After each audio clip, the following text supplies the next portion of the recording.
Hello everyone, welcome to Beyond Borders.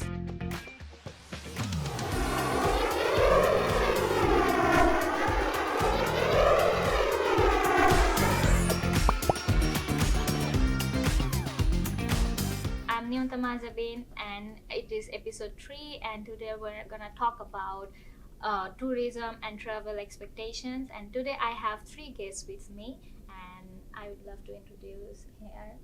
Hi, I'm Bea from the Philippines. I'm a freshman accounting major. I'm Hugo. I'm from Mexico City. I'm in the MBA program at USM in the grad school. Hello, I'm Susant. I'm from Kathmandu, Nepal, and I'm a sophomore in computer science. So, for the starting of our conversation, I would love to ask all of you that what's your favorite destination of your country for traveling? For me, being from Mexico, I would have to say Cancun, Los Cabos, and also Acapulco. Those are, I would have to say, my favorite ones. Oh, cool. What about you? For me in Nepal, I think the best place that I've ever been to is probably Pokhara. There's a lot of things to do in Pokhara, like there are lakes and you can see a really beautiful view of the mountains. There's a lot of things to do like paragliding, bungee jumping. Yeah. Sounds cool. And what about you, Bill? The Philippines is an archipelagic country, so we have a lot of islands. So most probably my favorite would be the beach, specifically Boracay Island. Oh, cool. In Bangladesh, we are more like renowned for our unbroken, the largest beach, Cox's Bazar, and I'm fond of that place for sure. But we also have forests, mountains, and all. Yeah, it's a good place to visit. I can bet that. And moving forward to this, like I was thinking of having some suggestions from your country, so like where we should visit whenever we are planning to go Mexico or Nepal or Philippines. So starting with you. For me, my country has a lot of places to visit. My favorite is what I mentioned, Boracay, which is a very pretty island with white, prairie, sand beaches. You could do a lot of activities there, like parasailing, snorkeling. But aside from that, we also have a lot of pretty mountains. We have the Banawe Rice Terraces, which is considered as a UNESCO World Heritage Site. And also something that's very popular to tourists right now is the island of Palawan and the Siargao Island. There's actually a lot of Americans that fell in love in the island and actually stay there for good. Cool. What about you? So the best thing to see about Nepal will probably be the mountains.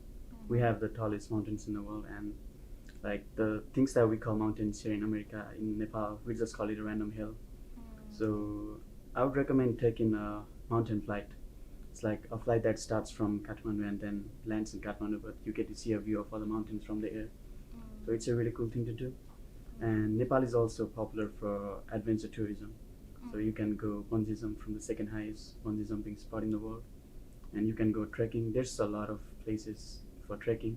And trekking is cheap as well. You don't have to spend a lot of money. And other than that, you can, if you just want to chill out and have a good time, then you might want to go to Pokhara. And yours? I can speak from experience. In Mexico City, there's a lake which is called Xochimilco, and there's boats there which you can tour.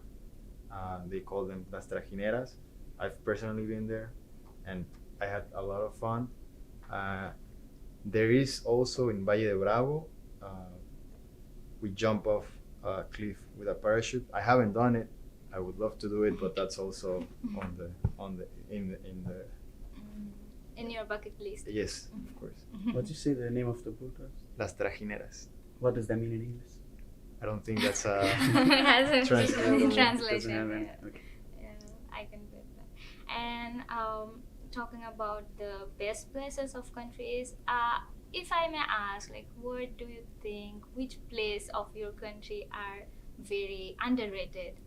Like people should visit, but they don't know about those places. I think I should start with you. Okay. The most underrated areas in Nepal would probably be the far western side of Nepal. I'm saying that because even I haven't been there, but I have a lot of friends that are from there, and the reason that it is underrated is because it is very difficult to get there. There's not a lot of roads, and the airports are dangerous. Like, so the tourists don't want to go there. But if you somehow manage to go there, then it's a really beautiful place, and there's not a lot of tourists, so it's a really chill place. There are mountains, rivers, waterfalls. That sounds like a complete package for a Yeah, tourist. it's just hard to get there. That's all. And what about you? For mine, I'd probably say my city. It's a smaller rural, urbanized area. I mean, but it was awarded by UNESCO as a city of gastronomy. So we definitely have really good food. And aside from that, you could do side trips to a lot of other underrated islands like Isla de Gigantes or like the Island of Giants. It has like a lot of islands. It's like a 2-hour drive from the city, but it has really pretty beaches, and not a lot of people have seen it yet. What about you, Hugo? Underrated place. I would have to say probably Veracruz. It's in the Gulf of Mexico, and if you haven't been there, I recommend you go. You have been there? I have. It's full of traditions, and there's a coffee place very famous called La Parroquia, which they pour the coffee that you have. They put the cup of coffee and they pour it from this like far up. So it's an experience definitely. Okay, cool. In Bangladesh, the most underrated place I felt maybe it would be Borishal, or I would say in Bogura. Those kind of places they have lots of resources which can give entertainment to everyone, but because I don't think because of the communication, but I think because of the knowledge, most of the people are not aware of that place.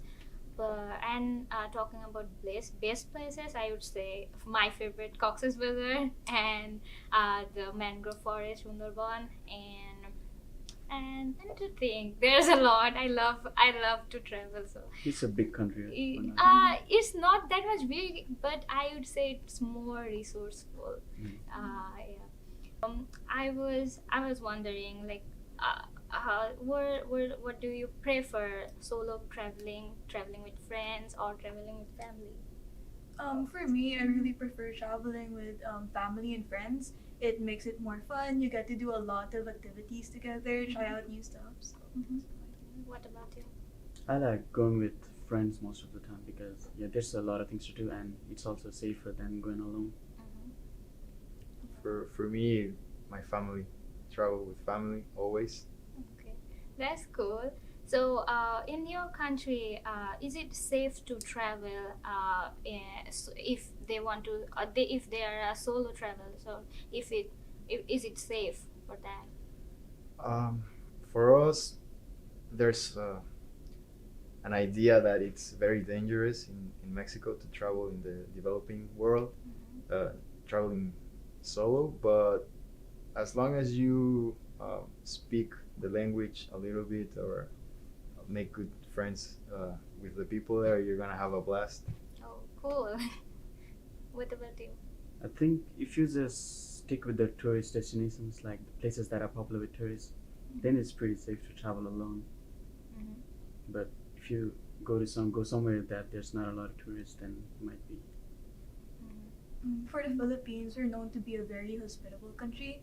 So I feel like it's very safe even for solo travelers to go there, and everyone speaks English, so they can definitely understand you. Oh, so thinking about those memories of traveling, I want to ask you all, what's your favorite memory while traveling to somewhere?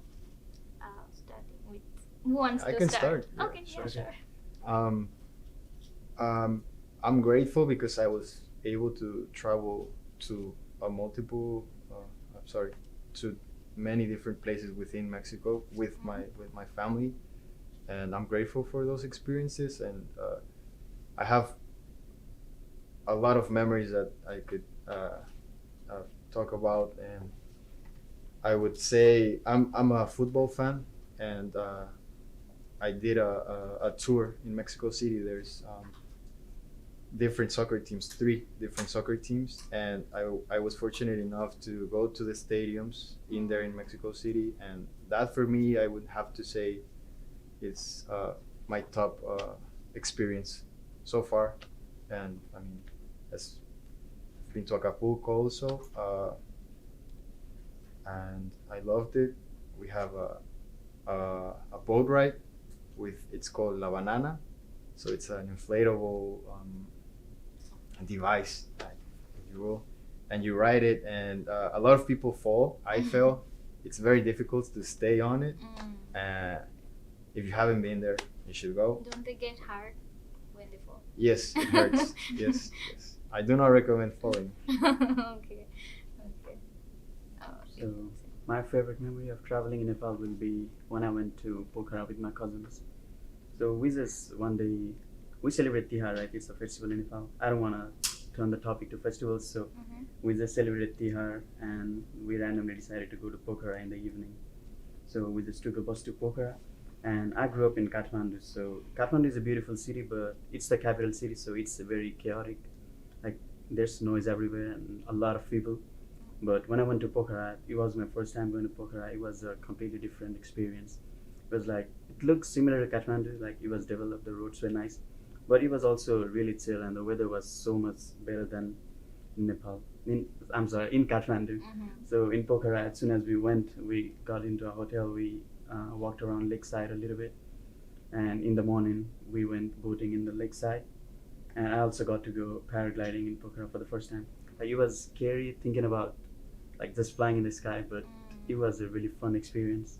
Whenever I like think about paragliding or these kind of stuffs, I want to do that, but I don't have the It's courage. scary at first, Yeah, it but sounds very you scary. enjoy the It view does. while you're It's in like it. scary before you do it. Yeah, but it's scary once before you're you up- do it, but once you're in it, it's Yeah. really actually fun. What about For me, my favorite travel memory would probably be my first time traveling alone with friends. So we went on a trip to Baguio City, which is a 6-hour drive from the capital. It's a very mountainous region. It's like the summer capital of the Philippines. And it's very cold because our country is very known for like hot weather. It gets to like 110 Fahrenheit. So during the summer, people love to go there and enjoy the cold weather. So I went there with friends. We explored the town. We did a lot of activities. It had strawberry picking, going to very historic sites. And after that, my family came to fetch me, and then we went to the capital. We got a good mix of rural and urban life. We got to go to the progressive side of my country to see the high-rise buildings. We also went swimming to an inflatable island, and also a lot of beaches. That sounds nice. My favorite memory, there are lots of memories, but the favorite one I would say when I was coming to US, before coming to US, our friend group went to a trip.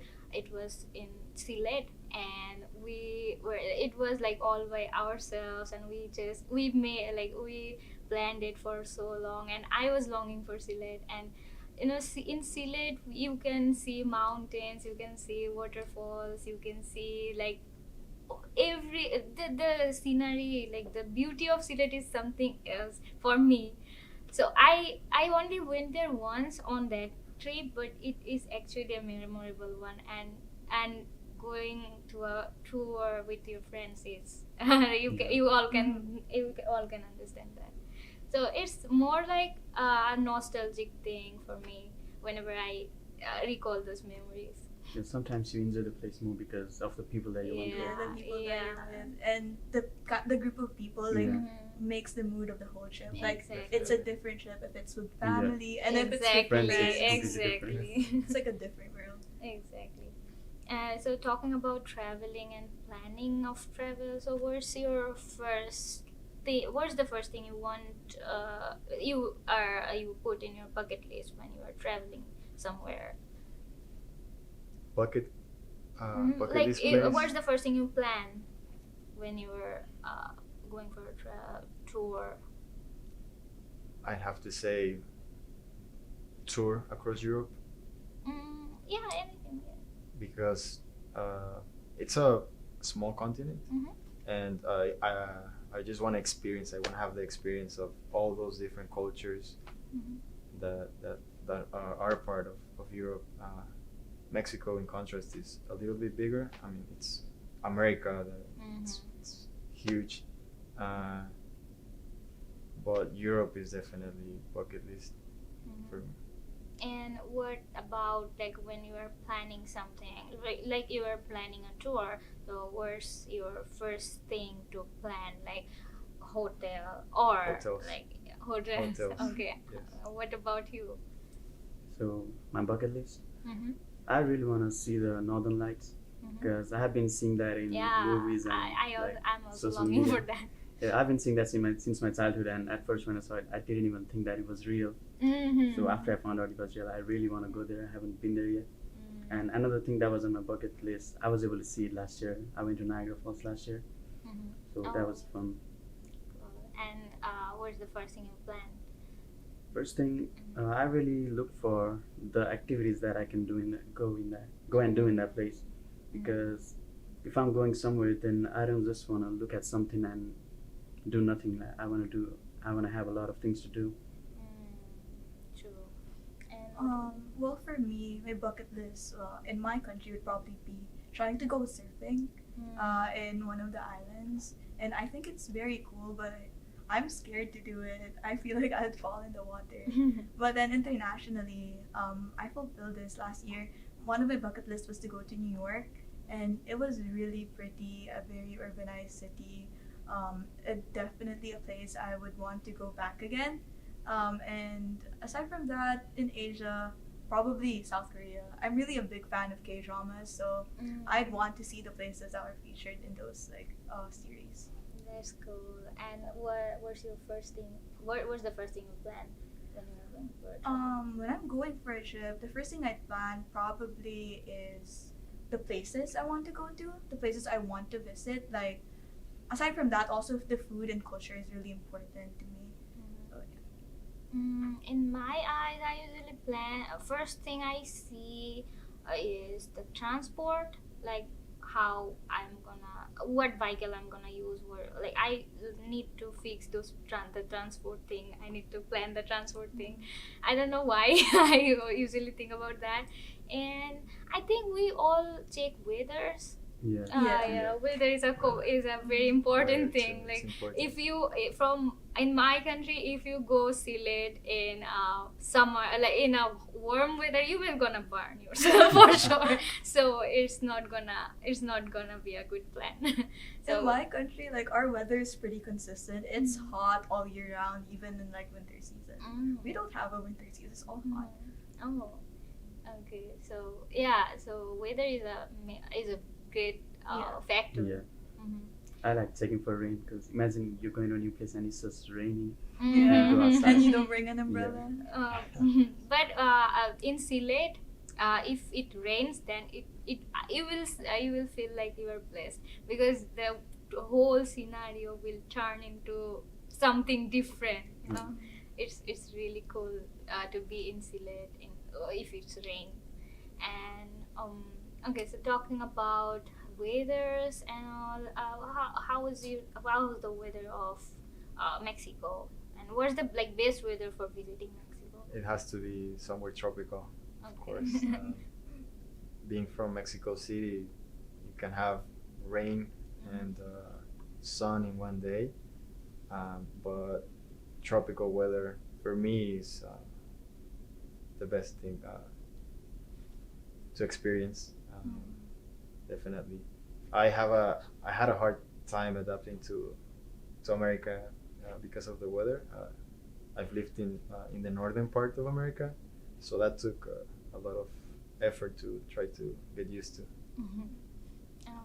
What about you? The climate in Nepal is pretty moderate overall, but we have 3 different geographical divisions like the northern part of Nepal is mountains, and then as you go down, it's hills. Then further down, it's just plain land. So the mountain is definitely cold all year round, and the hill is pretty moderate. It gets cold during the winter and hot during the summer, but it's never too hot or too cold. And then if you go down below, like in the south, it's called the Tarai region. It's pretty hot. It's probably the hottest part of Nepal. And For my country, as what I've mentioned, it's pretty hot all year round. So I feel like the best months to visit would be December to April or May. Definitely. Aside from that, it's pretty consistent all year round actually. and where's the best month of visiting Mexico? Sorry? The best month of visiting Mexico. The best part, Best month. maybe spring break. Mm-hmm. Spring break, And definitely. what about Nepal? Yeah, I would say between October and November because yours are switching from summer to winter. Mm-hmm. So it's the best time to go trekking. Like any place in Nepal is probably the best time to go. And in Bangladesh, actually, there are, like, if you go in summer, then there are some places you can visit, and if you go in the rainy season, there are some places you can visit. But in my perspective, I would say like December to January is a good place to visit Bangladesh because nowadays we are sometimes we are having heat waves, so better to avoid that time. So December, January, February is a good time for Bangladesh. And talking about traveling, I want to ask you that what really inspired you for traveling? For me, I think it's about going outside of your comfort zone, trying to see a new place, learning different cultures, and not just like putting yourself into a box and just like staying in the same place. So I think it's really good to travel. You get to enjoy, you get to spend time, you get to chill out, while also learning about different people, trying out different food, and going to different places and seeing the world. Cool. What about you? Yeah, for me, I think it's the same thing as you said. I don't want to stay in my comfort zone. Like, there's so many things that you can do all over the world, and even in a single small country, there's a lot of things you can do, you can experience, a lot of food items that you can try. So I want to do as much of that as I can. Yeah. And other than that, like, I had pretty strict parents growing up, so they didn't let me go outside much. So as I became an adult, I started traveling because I just like the freedom. Yeah, the food is Yeah. a really good part of traveling Yeah. too. For me, having played in lower tier soccer teams, I enjoyed a lot of places. I had to backpack in a different lot of places across America, so I enjoyed that part and got to meet a lot of people from many different cultures. So I liked Cool. it. From my perspective, I would say that traveling makes me feel, yeah, as you said, that traveling makes me feel more independent, Yeah. and also like I can make a large network while I'm traveling. I can meet new people. I can learn more. I'm not a book kind of like I'm not that kind of person who love reading or something. I love to learn from people, so that's why traveling works for me every time. And thank you for so much for your nice conversation. So the last thing I want to ask that what is your takeaway from this whole conversation? It was good learning about places that seem like they're close but still so different. Like Bangladesh and Philippines, they're close to Nepal, but it sounds like it's a really different place from Nepal. And Mexico, it is so close to America, but it sounds so different. So different. Very yeah. different, yeah. Very different from anywhere else within the same continent, and from you guys that you are in a whole different part of the world too. It's just Yeah. great to sit here and listen to where we all come from and what we've done. It's amazing to keep learning from different cultures. It's good to learn about your countries. Definitely a lot of new insights and a lot of things to put on my bucket list. My takeaway would be like I have more places in my bucket list now. That is the Yes. main thing I Yes. got today. Thank you so much, guys, for hearing us, and hope to see you in the next episode of Beyond Borders. Stay tuned.